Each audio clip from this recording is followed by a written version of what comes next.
Welcome back, it's Monday. I should be doing customer's cars. Yeah, just one. But we've taken the windscreen out of the March, as I discussed earlier on in the previous video, and jobs always explode into more things. More and more and more. It never stops. Actually, stuff all to do with the actual screen itself. Wifey and I, we got some wire. We stuffed it in there and we pulled it backwards and forwards and we cut the screen out. That was pretty easy. Done. I talked about all the stress going into here and cracking the screen. There's no evidence over there of any, let's go over there, any deformations on that surface that would do it.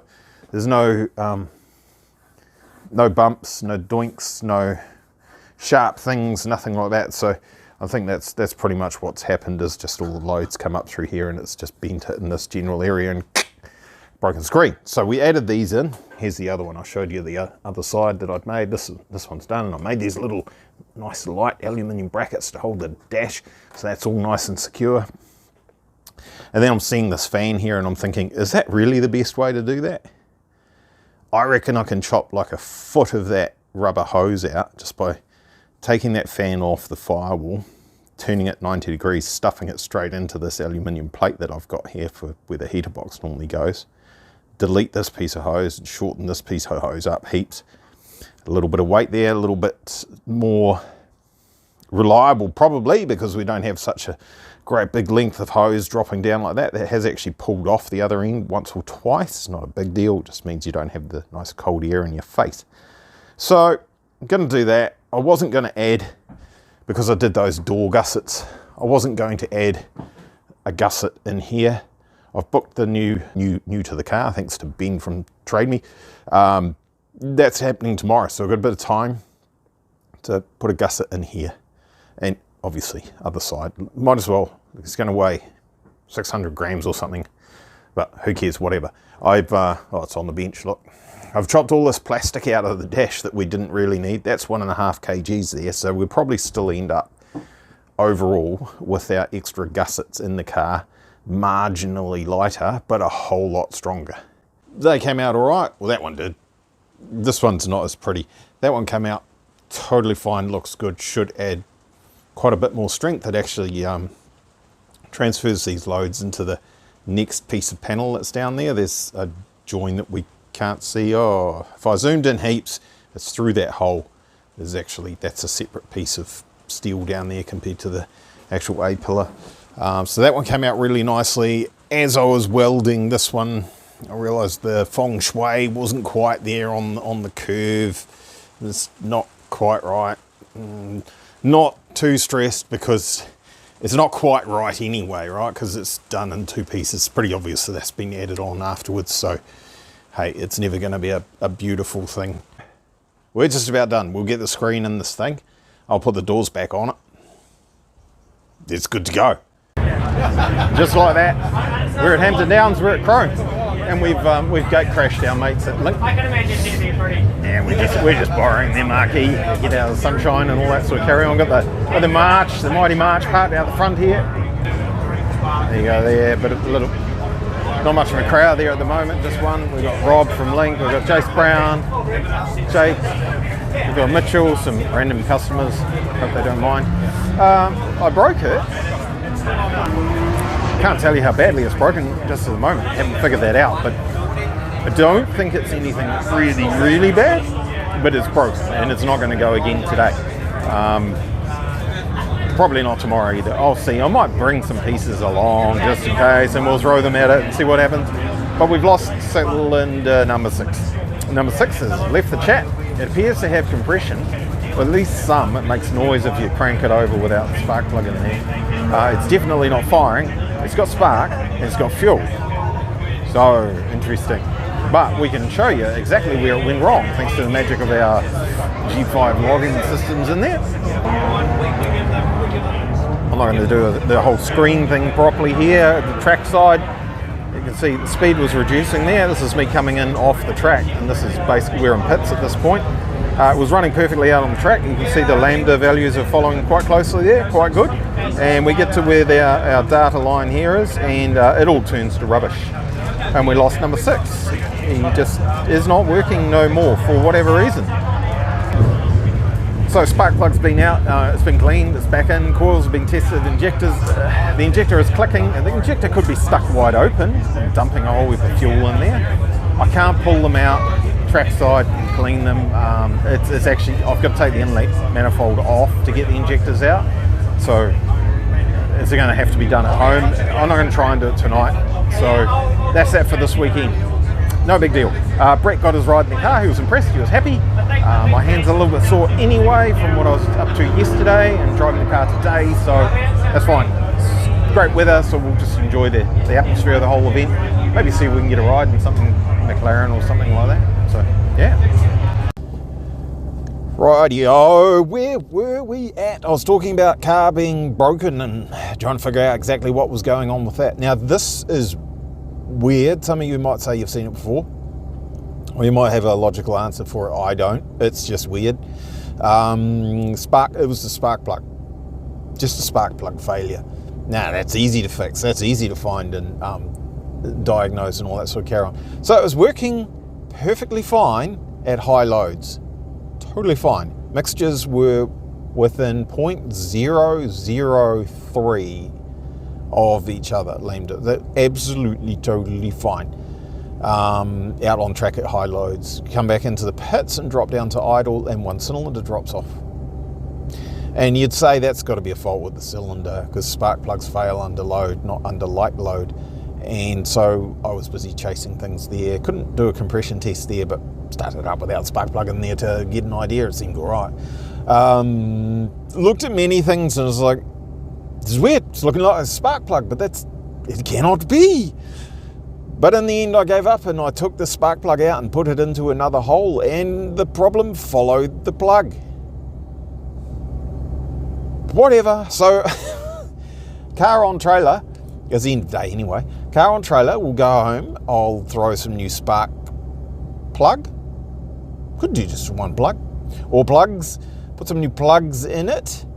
And seeing as it's faulty when it's idling, I'll know if it's fixed or not at home. And if it's good, I'll bring it back tomorrow. And if it does the same thing tomorrow, we've got some sort of problem going on. The fuel's perhaps not the best fuel. It is getting a bit old, and E85 is a proper dick. It causes lots of problems when it's old and yuck. It shouldn't be that old, and it shouldn't be the ethanol that's causing the problem. It might be the 100 octane fuel that's mixed in with the ethanol. But anyway, I digress. Let's get it home and we'll change the spark plug and see what happens. It's fixed, bro. Fixed as, bro. Look, I don't know what games this was playing.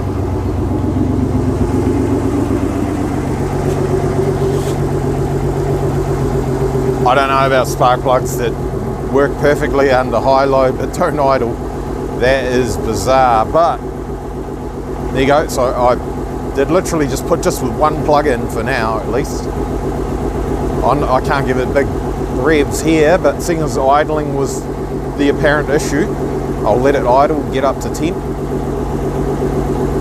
That's fine. That's not smoke, by the way. That's condensation. See how it's gone by here. It's I don't know what temperature it is. Let's have a look. Let's see. It's that much. 60. It's warming up. Look at the intake air temp though. 17. That's what we want for roll racing. Is that nice and cold? Interesting. Right, well that's fixed, so we'll be back tomorrow to carry on. We'll do the roll racing hopefully. For whether we do the grip sessions or cruising or anything like that first, I don't know. Might be best just to leave it alone, just do the roll racing and nothing else. We'll see. Yay. So we're down on the infield. There you go, that's all mirror image and stuff and things, and we've got, that's Shane's over there from Corner Hunter Adventures. He's going to come for a ride in the cruise session, just see whether I have actually fixed the car. We just have to worry about whether that changing that one spark plug has actually fixed it or not. So we'll go into a cruising session and find out. Weather is, it's not really warm, but it's good enough.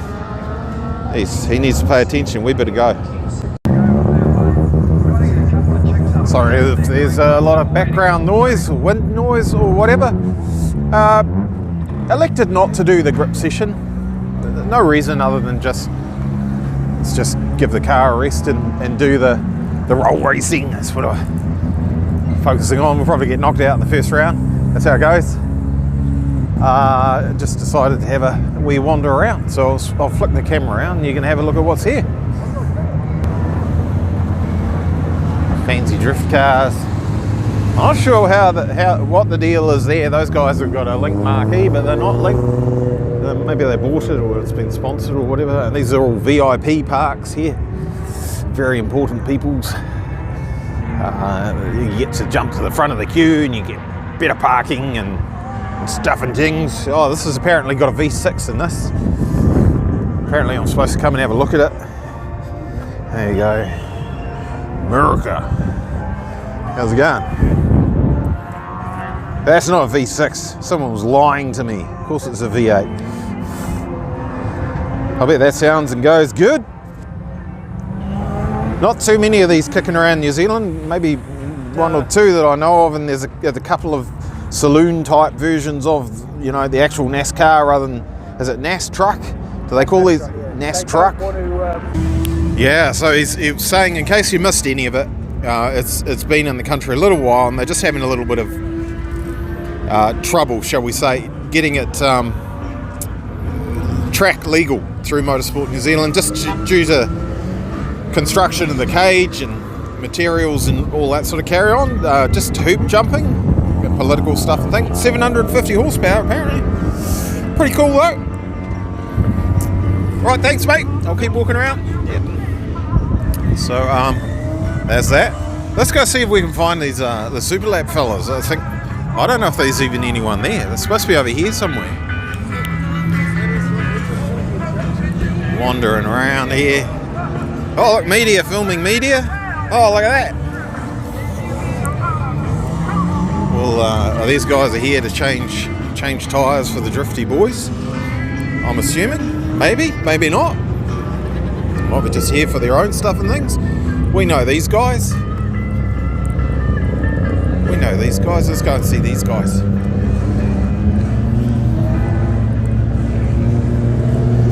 We saw this up at Whangarei.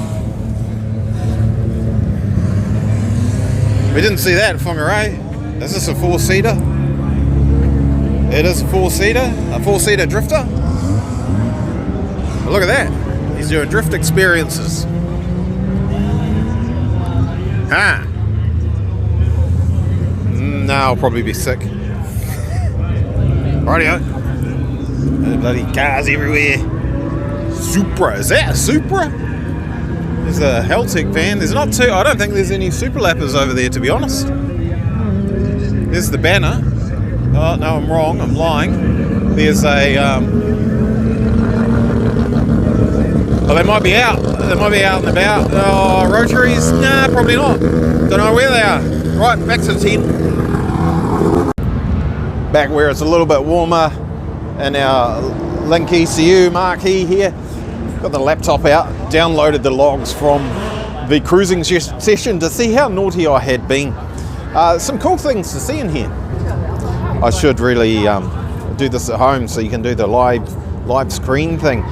You can see down here, oh no, it'll change down to first gear because I'm a hero. And we're over here somewhere on the track on the way out of the sweeper onto the main straight. I'm not sure this will be on my video because it appeared the GoPro stopped, which is a bit of a shame. About here somewhere, some idiot jumps on the throttle, full send in first gear, he says. Oh, look at this, 30 k's an hour of wheel spin at give or take. 90 k's an hour, 85 through to 115, whatever it was. Lots of wheel spin, right? And lots of power and all that.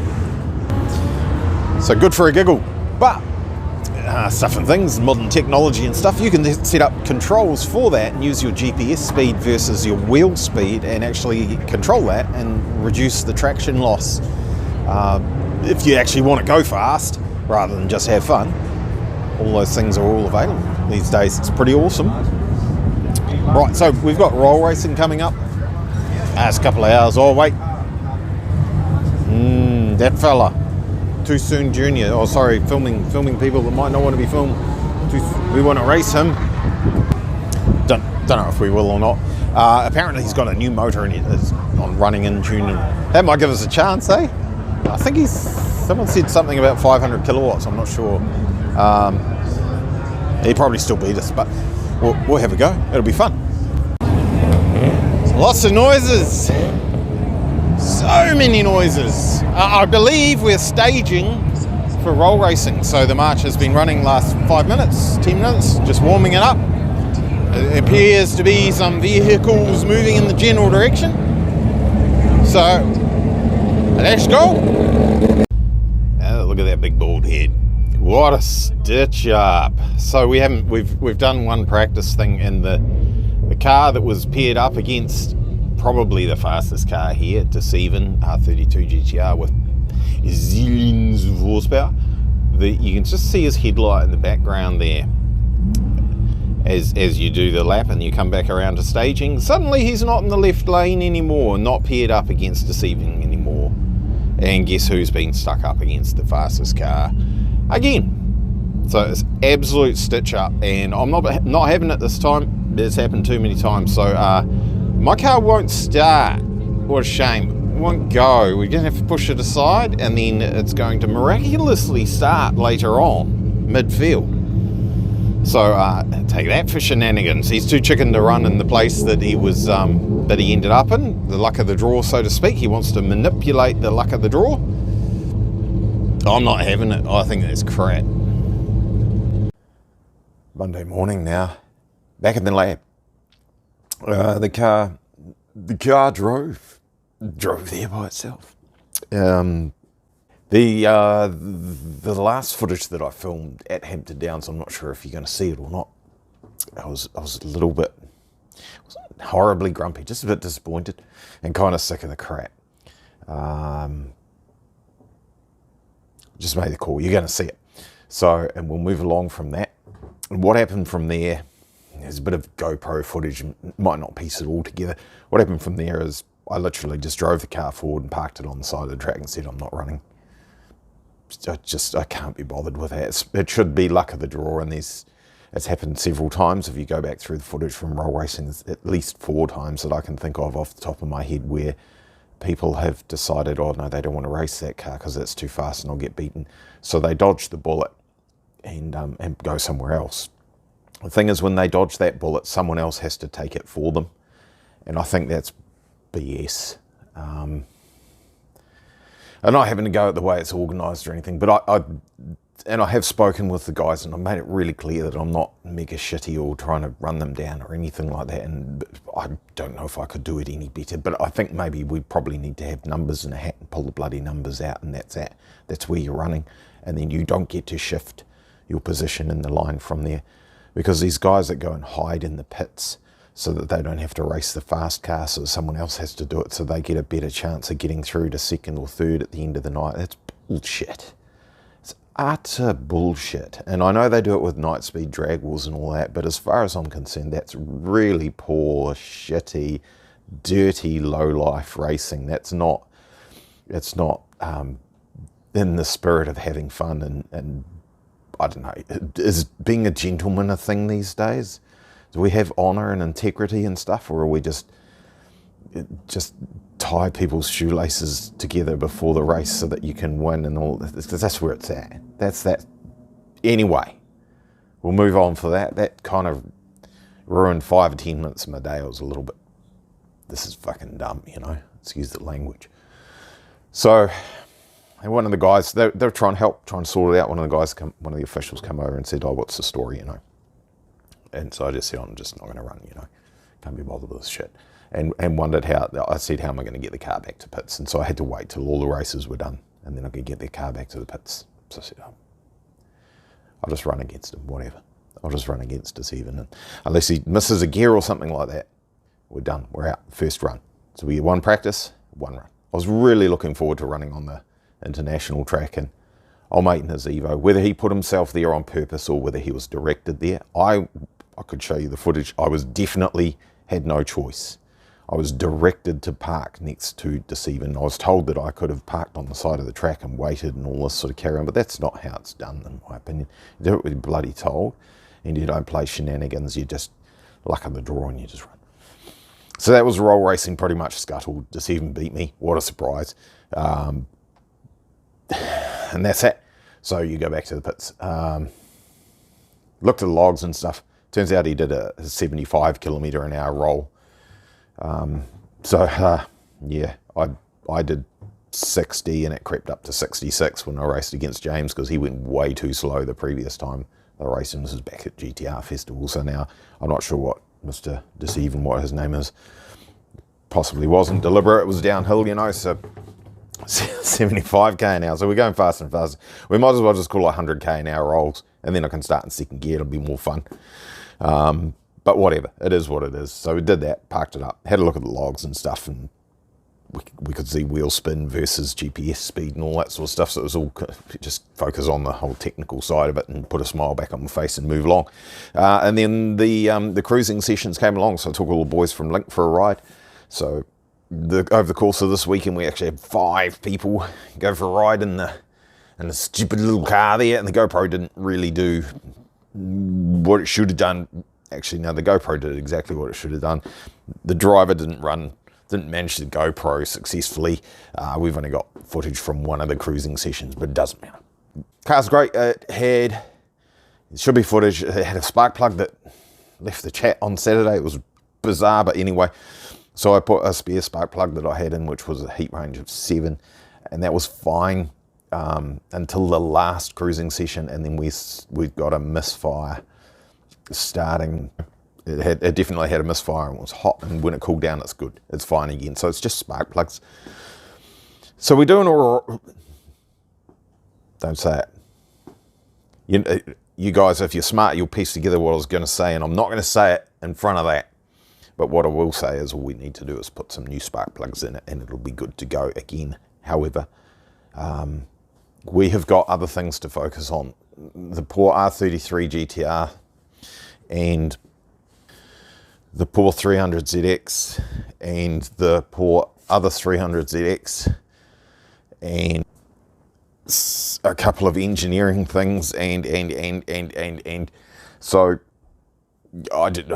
there's no time for the March anymore this year, and this is still crap, so it's slowing me down. So we're gonna have to park up the March and focus on getting things done for other people. That's how it goes. All right, has this been a crap video? We'll see if I edit it into something that comes across as more smiling than what I perhaps sound like right now. It's all good, I'm happy. So as far as I'm concerned, the old roll racing thing should be the luck of the draw. It may be that you just get the one race and that's it. But it should not be that is what happens continuously, time after time after time. 4 or 5 times. No, this is no longer luck of the draw. This is people dicking around with it, shitting on others so that they have a better time. If it's about fun, then that doesn't work. Let's have numbers from a hat and stop that crap. All right. Cheers, boy.